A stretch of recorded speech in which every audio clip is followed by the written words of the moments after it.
On revient sur notre thématique, la maison bénie par Dieu, et donc sur cette prière que Salomon a adressée le jour de la dédicace du temple. Il a mis 20 ans à construire ce temple, ainsi que son palais. Il rassemble tout le peuple, et il est là devant le temple, et il prie. Et on a le contenu de sa prière dans 2 Chroniques 6, à partir du verset 1er, et cela va jusqu'au chapitre 7, verset 3. Et on a commencé à décortiquer un petit peu la prière de Salomon, parce que on voit à la fin de sa prière Dieu qui manifeste sa puissance, Dieu qui manifeste sa gloire, et c'est à un tel point que les sacrificateurs, malgré leur préparation, malgré les lois entourant la préparation avant d'entrer dans le temple, n'ont pas pu rentrer parce que la gloire était telle qu'elle mettait en évidence tout ce qu'ils étaient.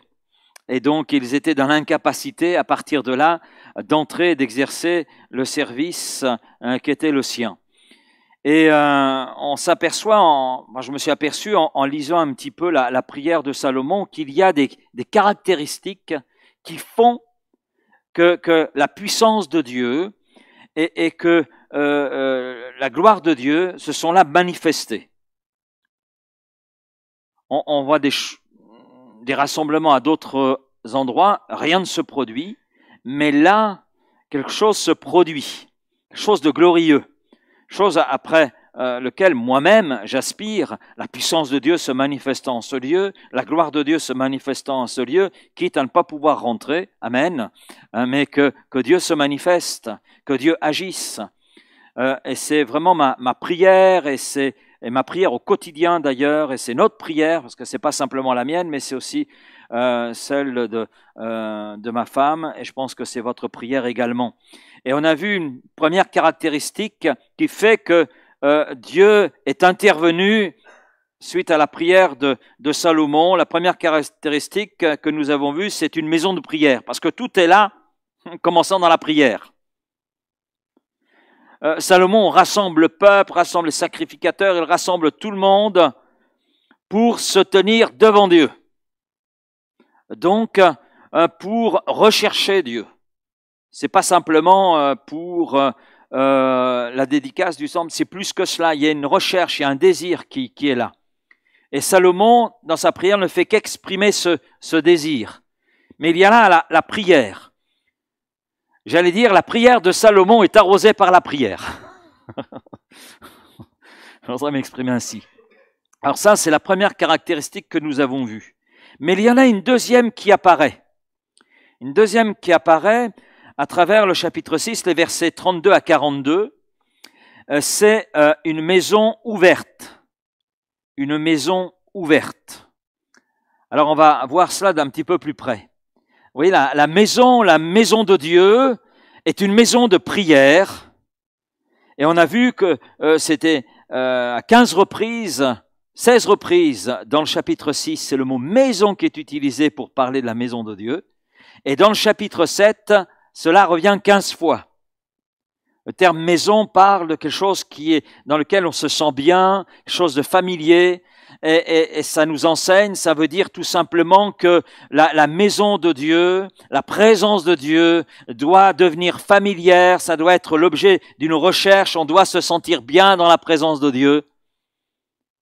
Et puis, c'est intéressant parce que le mot hébreu qui est utilisé, un mot que nous connaissons, que nous utilisons quand nous parlons de Bethléem, Bethsaïda, etc., c'est le mot Beth. Beth. Bethléem, maison du pain. Bethel, maison de Dieu. Donc le mot Beth a une racine. Et dans la racine de ce mot, eh bien, il y a un autre mot grec qui lui signifie établir une famille. Établir une famille. Et finalement, Dieu nous a rachetés pour que l'on forme une famille. Pas n'importe quelle famille. Que l'on soit les membres de sa maison. Le lieu dans lequel Dieu veut se sentir à l'aise, où Dieu veut se manifester dans toute sa gloire et sa puissance, et un lieu dans lequel on se sente bien. Et on arrive à ce deuxième élément, cette deuxième caractéristique, c'est une maison ouverte. Après être une maison de prière, c'est une maison ouverte. Alors, on a des explications. On commence avec les versets 32-33. Quand l'étranger, qui n'est pas de ton peuple, du peuple d'Israël, viendra d'un pays lointain, à cause de ton grand nom, de ta main forte et de ton bras étendu, quand il viendra prier dans cette maison, exauce-le des cieux, du lieu de ta demeure, et accorde à cet étranger tout ce qu'il te demandera, afin que tous les peuples de la terre connaissent ton nom pour te craindre comme ton peuple d'Israël, et sache que ton nom est invoqué sur cette maison que j'ai bâtie.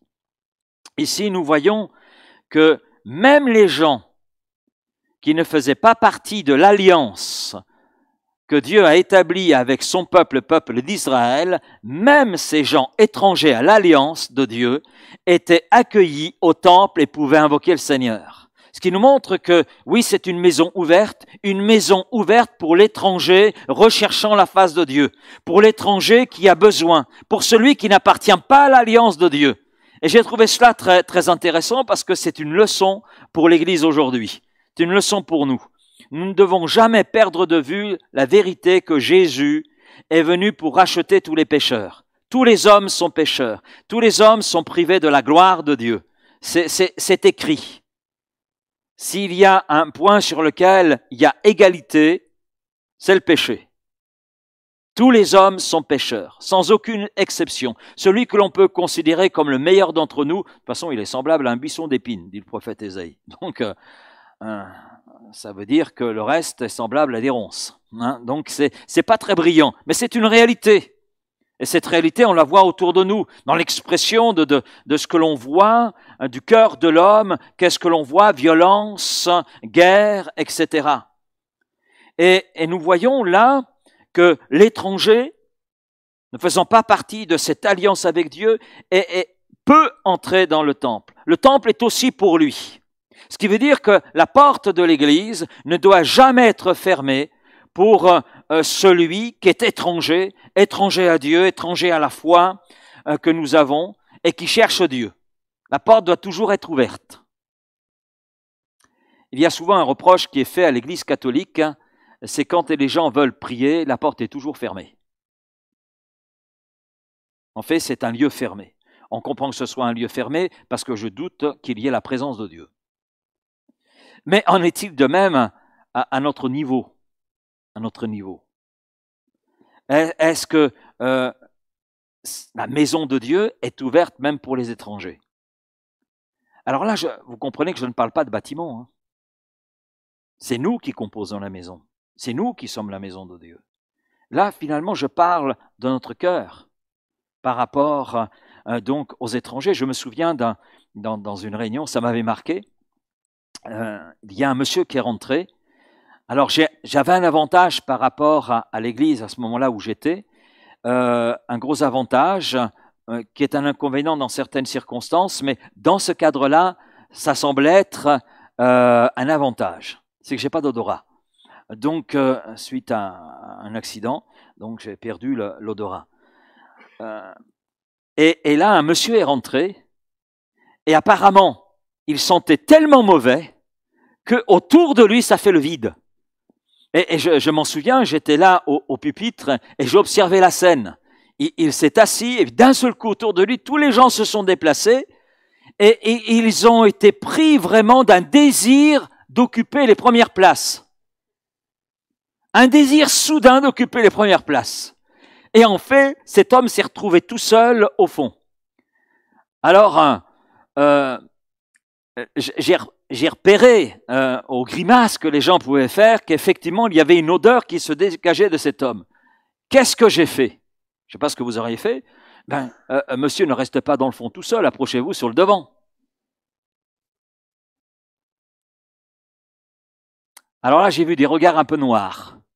Voilà. J'ai compris toute la dimension de leur amour à mon égard. Hein? Et cet homme s'est approché. Et puis, il a entendu l'évangile et à la fin, nous avons pu avoir une discussion. Il est revenu par la suite. Mais c'était l'objet d'une discussion aussi avec la maison de Dieu. Comment on accueille? Et j'ai dit aux gens, mais vous priez pour des âmes nouvelles, quand vous en avez une qui vient, eh ben vous partez, vous fuyez. Ah, mes frères, ils sentaient tellement mauvais que c'était impossible. Ben, écoutez, s'ils sont mauvais, vous pouvez le sentir pendant 1 heure. Après, ça ira mieux. Et puis, il a besoin de votre odeur, qui doit être bonne. S'il a l'odeur du péché, s'il a d'autres odeurs, peu importe. Ce qui est essentiel, c'est son cœur, qui lui a besoin de Christ. Mais c'était une leçon pour cette Église. C'est vrai que nous ne pouvons pas être d'accord avec la vie du pécheur, mais nous avons besoin de le recevoir, besoin de l'aimer et besoin de prier aussi. Et si nous prions, et lorsqu'ils arrivent, nous fuyons, le mieux c'est de se taire. Mais je crois qu'il y a mieux encore que de se taire, c'est de dire, Seigneur, si nous prions et que tu conduis des gens à venir à l'Église, c'est qu'ils viennent avec un désir dans leur cœur. Parce que là aussi, je me souviens, je ne vous dirai pas où, mais c'est pas ici, donc rassurez-vous. Donc, on voyait des gens venir et ils exposaient leurs besoins. Et quelquefois, c'était des choses, j'étais complètement démuni, on ne pouvait que prier. Voilà. Et puis un jour, un frère de l'Église, il n'en pouvait plus. Il n'en pouvait plus. Et il a fait cette prière, Seigneur, envoie-nous des gens bien. Et il n'en pouvait plus de voir des gens avec des problèmes, avec Seigneur, envoie-nous des gens bien. C'est quoi des gens bien? Après, on a une discussion avec ce frère. J'ai dit, écoutez, qu'est-ce que vous entendez par des gens bien? Quand vous êtes venu à la foi, vous étiez bien, vous? Hein, donc, il n'a plus prié dans ce sens parce qu'il a compris où je voulais en venir. Hein. Dieu bénit l'Église qui ouvre ses portes à l'étranger, aux pécheurs qui cherchent Dieu. Ça, c'est le premier point. Verset 34-35, Salomon continue. Quand ton peuple sortira pour combattre ses ennemis en suivant la voie que tu lui auras prescrite, s'il t'adresse des prières, des regards tournés vers cette ville que tu as choisie et vers la maison que j'ai bâtie en ton nom, exauce des cieux leurs prières et leurs supplications et fais leur droit. Là, on voit une autre dimension. Après, une maison pour l'étranger errant, c'est une maison où l'on se prépare au combat. Dans ces temps correspondant à ceux de Salomon, soit avant ou aussi après, le temple était le point de départ de l'armée d'Israël. C'était la maison du ralliement. Le peuple arrivait, avant de partir au combat, arrivait au temple. Et la prière de Salomon, c'est que le Seigneur aide son peuple quand il doit partir en bataille en son nom.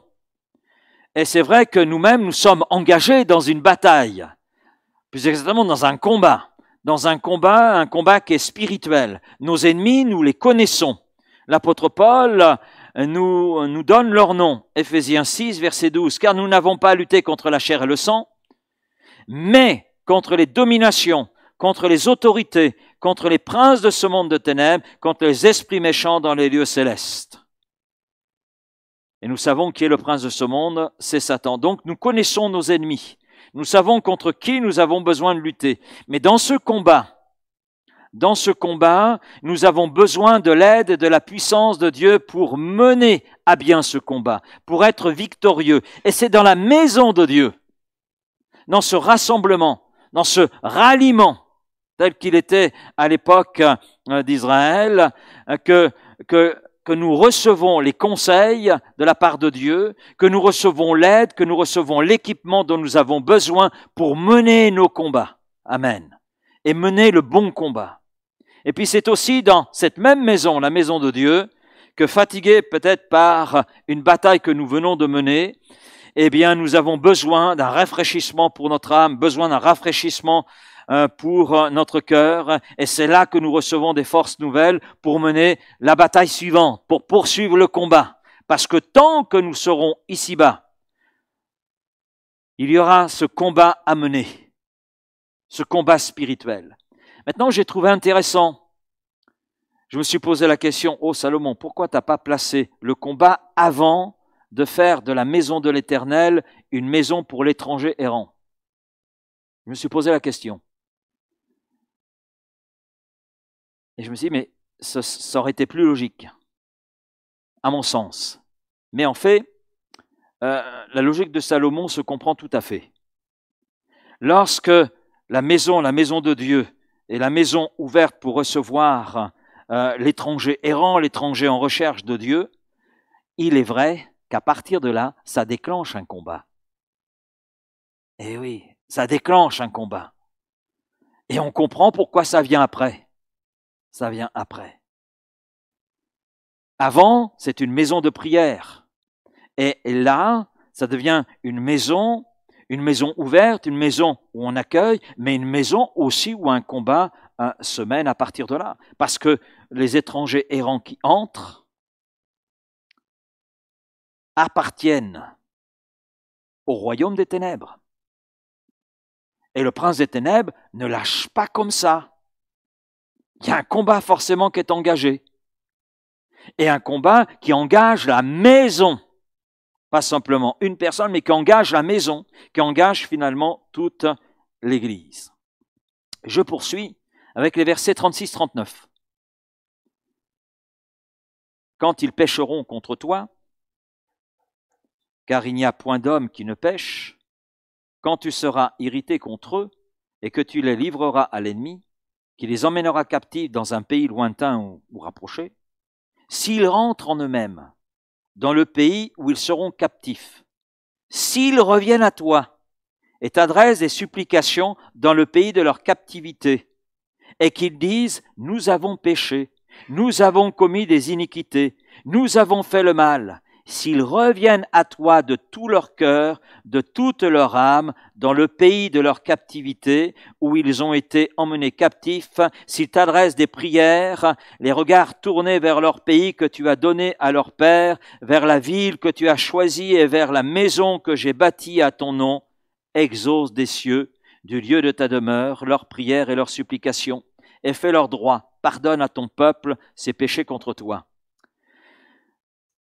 Là, je dirais que, après être une maison ouverte, c'est-à-dire une maison pour l'étranger errant, une maison où l'on se prépare au combat spirituel, c'est maintenant une maison pour le rebelle repentant. Parce que Salomon demande au Seigneur d'incliner son oreille à la prière de l'âme repentante qui revient à lui. Là, c'est pas qui vient, mais c'est qui revient. Et c'est vrai qu'en raison de la nature humaine fragile, des pressions et des faiblesses qui sont liées à cette nature humaine, il est impossible qu'il n'y ait pas des personnes qui, après avoir fait quelques pas avec Jésus, abandonnent, lâchent la main de Jésus pour revenir à leur vie, pour mener les choses comme bon leur semble, pour en arriver finalement à vivre selon les principes de ce monde, selon les standards de ce monde. Mais la prière de l'Église, puisque la maison de l'Éternel est une maison de prière, la prière de l'Église, combinée à l'action du Saint-Esprit, l'un ne va pas sans l'autre, eh bien, fait que dans les cœurs de ceux qui sont partis, de ceux que Salomon présente comme étant les rebelles, eh bien, il y a une action de Dieu qui se fait en eux. Et en lisant le texte de Salomon, en lisant ce paragraphe de sa prière, j'ai pensé, vous savez à qui? Quand on lit l'histoire, on a l'impression de lire la parabole de Jésus sur le fils prodigue. C'est ça en fait, qui quitte la maison de son père. Est-ce que son père a cessé de l'aimer? Est-ce que son père a cessé de penser à lui, voire même de prier pour lui? Non, non. Et ce que nous lisons, Salomon, c'est exactement ce qui se passe lorsque ce fils cadet en est arrivé à garder les cochons, là au milieu des cochons, hein, même pas se nourrir de quoi se nourrissent les cochons, et là, étant rentré en lui-même, il se souvint d'eux. C'est exactement la prière de Salomon. L'histoire du fils prodigue, c'est j'allais dire presque copier-coller.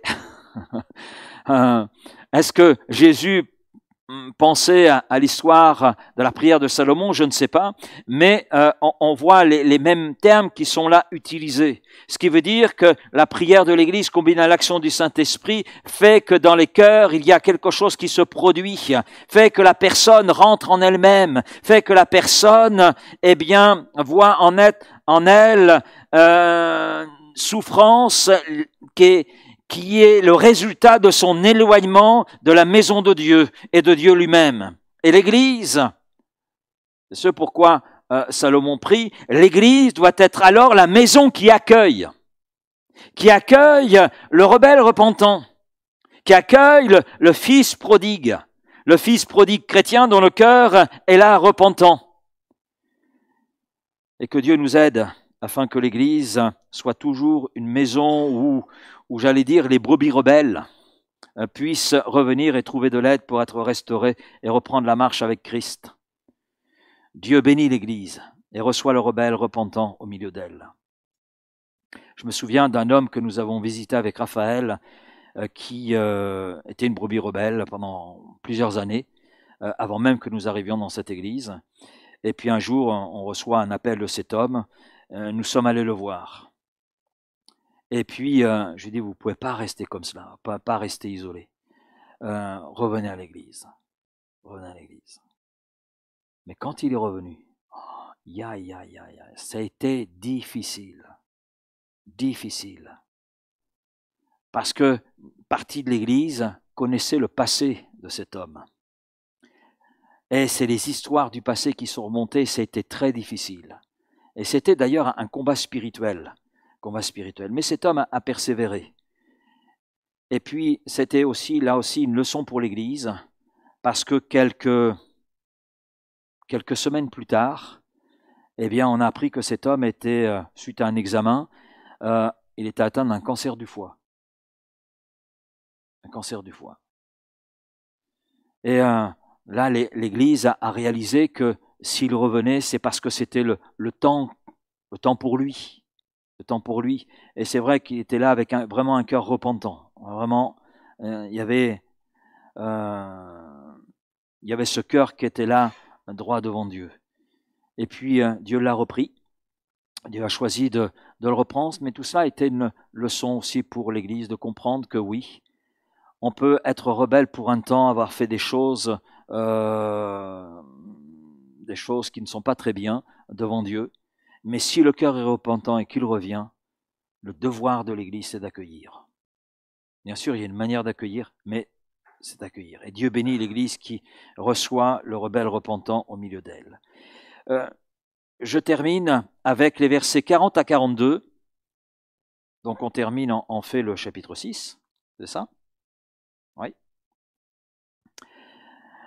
Maintenant, ô mon Dieu, que tes yeux soient ouverts et que tes oreilles soient attentives à la prière faite en ce lieu. Maintenant, éternel Dieu, lève-toi, viens à ton lieu de repos, toi et l'arche de ta majesté. Que tes sacrificateurs, éternel Dieu, soient revêtus de salut, et que tes bien-aimés jouissent du bonheur. Éternel Dieu, ne repousse pas ton oint, souviens-toi des grâces accordées à David, ton serviteur. Là, on voit, après être une maison ouverte pour l'étranger errant, une maison où on se prépare pour le combat, une maison pour le rebelle repentant. Là, c'est une maison de reconnaissance et de louange. Et Salomon, avant de conclure, parce qu'on est dans la conclusion de sa prière, prend un moment pour élever sa voix dans l'exaltation et la louange. La louange. Et l'Église doit être un lieu de reconnaissance. Un lieu où la louange et la reconnaissance, d'ailleurs, sont libérées, s'expriment. S'il y a un lieu dans lequel on doit exprimer sa louange et sa reconnaissance à Dieu, c'est bien la maison de Dieu. C'est bien dans le rassemblement. Et on le voit à travers les psaumes, et pas seulement. Mais dans le psaume 22, verset 3, « Pourtant tu es le Saint, tu sièges au milieu des louanges d'Israël. » Dans le psaume 95, verset 2, et verset 3 également, « Allons devant de lui c'est-à-dire au devant de l'Éternel, avec des louanges, faisons retentir des cantiques en son honneur, car l'Éternel est un grand Dieu, il est un grand roi au-dessus de tous les dieux. Et puis, dans Colossiens 4, verset 2, on n'est pas encore arrivé au chapitre 4 de l'Épître aux Colossiens, mais il est dit ceci, verset 2, chapitre 4, « Persévérez dans la prière, veillez-y avec action de grâce, c'est-à-dire avec reconnaissance, avec louange. » Et c'est très intéressant de voir que Salomon conclut avec cette prière, montrant que la maison de l'Éternel doit être une maison de reconnaissance, de louange. Et à vrai dire, ça se comprend. Quand on voit l'étranger rentrer dans la maison de l'Éternel, connaître le salut de Dieu, quand on est équipé pour le combat spirituel, que l'on remporte des victoires, quand on voit le rebelle repentant revenir, ça ne peut que conduire à la louange. Ça ne peut que conduire à l'action de grâce. Et je crois que, oui, c'est ce que Dieu veut nous faire vivre. C'est ce dans quoi Dieu veut nous faire entrer. Et je crois qu'on a quelques requêtes là de prière. Prier pour tous ceux qui sont là autour de nous, prier pour que Dieu suscite en eux le désir de le connaître, qu'il y ait une recherche. De prier pour le rebelle, ceux qui se sont éloignés, prier pour qu'ils reviennent, pour que ces brebis, parce qu'ils ont été brebis, ils ont appartenu au peuple de Dieu, et ils sont là dans la perdition. C'est pas parce qu'on a connu le salut qu'on est encore dans le salut. Non. Oui, vous avez compris que ma doctrine n'est pas la sécurité éternelle. Voilà. Donc, ça veut dire que la brebis qui s'est éloignée a besoin de revenir. A besoin de revenir. Et a besoin de se repentir. Et nous voulons prier et prendre ce moment pour cela. Donc, on a vu les deux premières caractéristiques de la maison que Dieu bénit. C'est une maison de prière. C'est une maison ouverte, et les deux autres caractéristiques, nous les verrons donc demain. Voilà. Les notes seront à votre disposition, ce qui fait que vous pourrez y revenir, relire les textes. Donc, tout cela sera à votre disposition. Seigneur, merci. Merci pour ce que tu nous enseignes à travers ta parole. Nous voyons et nous avons vu les deux premières caractéristiques à travers la prière de Salomon pour que une maison, ta maison, soit une maison bénie. Alors Seigneur, nous voulons être cette maison de prière. Amen. Mais nous voulons aussi être cette maison ouverte. Ouverte pour l'étranger qui te recherche. Ouverte pour être équipée, conseillée pour le combat spirituel. Une maison ouverte également pour la brebis égarée qui revient. Et à partir de là, poursuivre avec des actions de grâce et la louange. Nous voulons être cette maison-là, Seigneur. Nous voulons que cette maison de vitrolles ait ces deux caractéristiques. Oui, Seigneur, nous voulons vivre ces choses. Nous voulons vivre cette manifestation de ta puissance, telle que Salomon l'a vue, telle que le peuple l'a vue, l'a contemplée. Nous voulons voir ta gloire descendre en ce lieu, telle qu'elle est descendue dans le temple. Oui, Seigneur, jusqu'à faire que personne ne puisse rentrer dans le temple. Mais si c'est le cas, Seigneur, amen. Parce que ta gloire, c'est quelque chose de tellement beau, c'était quelque chose de tellement beau pour ce peuple, que cela l'a conduit dans toute une attitude. Alors, Seigneur, c'est ce que nous voulons. C'est ma prière pour Vitrolles. C'est ma prière pour ici. Oui, Seigneur, c'est ce que nous voulons être et tu veux nous conduire en cela. Et je crois que nous sommes dans un bon moment, dans ce temps de jeûne et prière. Donc pour placer nos cœurs, pour placer nos âmes devant toi et rechercher ta face et entrer dans ces caractéristiques que tu veux pour nous. Alors merci Père pour tout ce que tu nous montres, tout ce dans quoi tu veux nous faire entrer. Oui Seigneur. Et à travers cette prière, on voit combien tu veux bénir ton peuple. Hier, c'était le peuple d'Israël. Aujourd'hui, c'est le peuple de racheter. de ceux et celles que tu as rachetés au prix du sang de Jésus. Alors Seigneur, merci pour ce chemin que tu nous traces, ce dans quoi tu veux nous faire entrer. Et nous voulons continuer de prier dans ce sens pour jusqu'à ce que cela devienne réalité au milieu de nous. Merci Père. Amen. Amen.